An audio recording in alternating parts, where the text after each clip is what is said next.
Can you go deeper on what you think the value in creating some sort of community offering is? Because managing a Slack channel sounds like the depths of hell for me. Well, so it doesn't necessarily have to just be a Slack channel. So part of community, I do think of like your dinner series is part of a community. The dinners are great. Like they really, really like coming to these things, Kyle.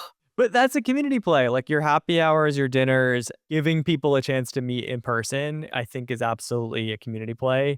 Virtual events or bigger in-person events to me would be a next step too. I could see you doing like a startup CFO event in San Francisco or in New York or something that's like top tier CFOs reflect on lessons learned, but also you can cover all the most interesting topics that readers care the most about from your newsletter. Like you could feature people that talk about those things live in person. I think there's also a lot of value in activating your audience that way. And there could be virtual. I don't think community needs to be community equals Slack group. The community could be much more, event centric. One more sidebar here, and then I do want to get to your business. There's an element of going adjacent, and then there's an element of going deeper. So I have a newsletter. It's a much smaller audience, but specific audience, and to some, more valuable audience called Looking for Leverage. And that is focused on the finance persona and CFO within private equity-backed companies. What do you think of that move? Is that smart or is that a distraction? So I do think segmenting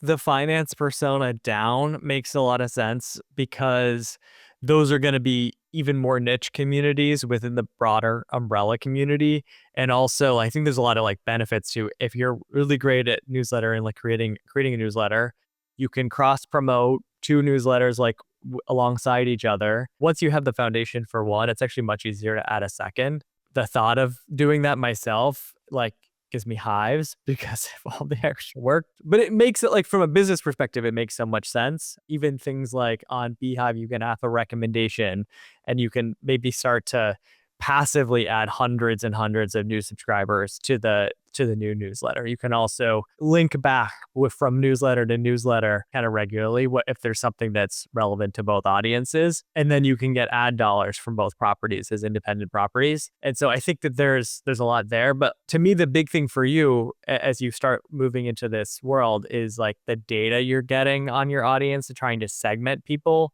because you have a broader niche of finance, but the more you can even niche down from there and understand who your audience is and bring them to the right paths, that's where you're going to have like a lot more relevance to people and I think more kind of long-term value.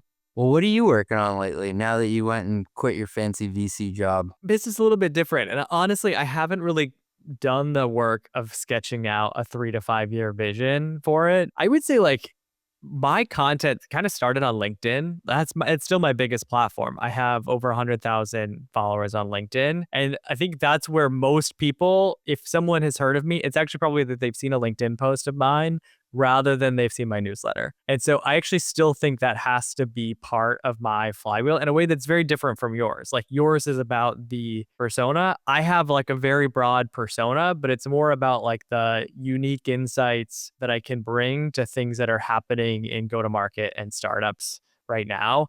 And so mine is, I think, more tied to my personal brand. And I think that it's also connected to the media and consulting work that I do. So half of my time is media activities, but then half of my time is consulting and advisory work. So I'm working hands-on with companies.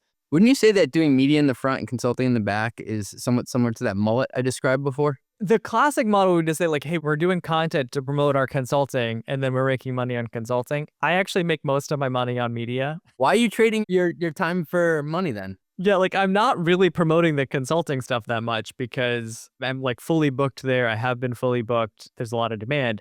I think probably there's some imposter syndrome where like it's really hard for me to just write about stuff and not be involved. And it's so much messier to work on things in real life. And I think that keeps me more relevant. It just gives me more fresh insights to then share. So I think to me, it's like actually my consulting work is the business in the front, I guess. And the product is media. Everything starts with like the insight on the market. So I think some of the things I'm most proud of is like helping popularize terms like product-led growth and like being early in concepts like usage-based pricing or new AI monetization models. It's like having an insight of what's happening in the market and then being able to communicate that more broadly. Like that's, I think, what is different about my business model versus others. And so I need to keep finding those insights that are happening. The real people will care about them, but they are new. That's where it's important for me to do that. If I open the dictionary, do you think next to the word product-led growth, I'd see your face? I think I might. I don't know. I mean, I didn't coin it. My former colleague Blake Bartlett coined it, but I feel like I popularized it. What would be your term? What have we popularized? Adjusted EBITDA. Pretty sure there's a lot of SaaS CFOs that have popularized that. I saw a boat in the Bahamas, and it was like this 80-foot yacht. I saw it in Nantucket a year ago and took a photo with it, and it was EBITDA. I tried to go back to get another photo the next day, and it had gone out fishing or something. But I'm like, that's great, because that means I can still take probably the name adjusted EBITDA if I ever get to a point where I can buy a boat. That would fit you pretty well. When I've thought about this exercise, I think to me where I'm landing is that having the insight on the market that's new that people are trying to learn, that has to be my core of everything I do. And then the LinkedIn and my newsletter are going to be ways to, essentially monetize those insights. But then the other natural ways are these analyst reports that I do. So I'm doing state of go-to-market report, state of monetization report, these deeper dives for people that care about them. Also speaking engagements. So speaking is actually going to be a 6-figure business for me this year. And so that's essentially going, a live talk about some of these insights. Other bets that would be natural for me would be Maven courses to kind of teach people some of these insights. So teaching people about AI monetization, honestly, Claude skills, like turning some of the frameworks and the perspectives into things that people can plug into Claude and go just use on their own. And then more community offerings that are tied to not the persona, but tied to the trend that's happening.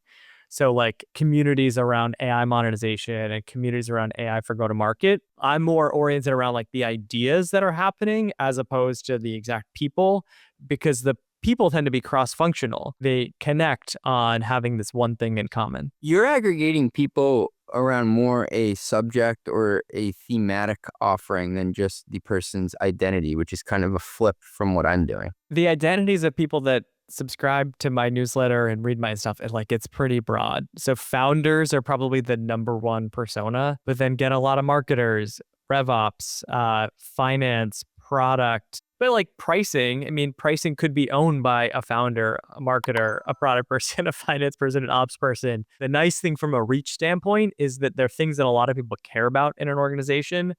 The challenging thing is that it's way less defined. And that's why I need to have these insights about these topics that are worth bringing people together for. I've been writing my newsletter, Growth Unhinged, for exactly 5 years. When I went all in on it last year, I quickly decided it was time to make the switch to Beehive. Honestly, I wish I'd done it even sooner.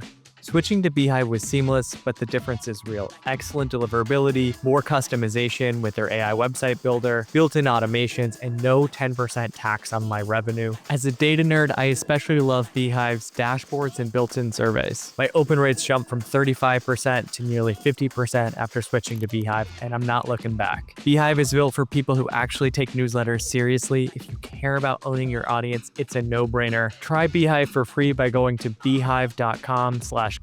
That's BEEHIIV.com/KYLE. Use code Kyle30 for 30% off your first 3 months.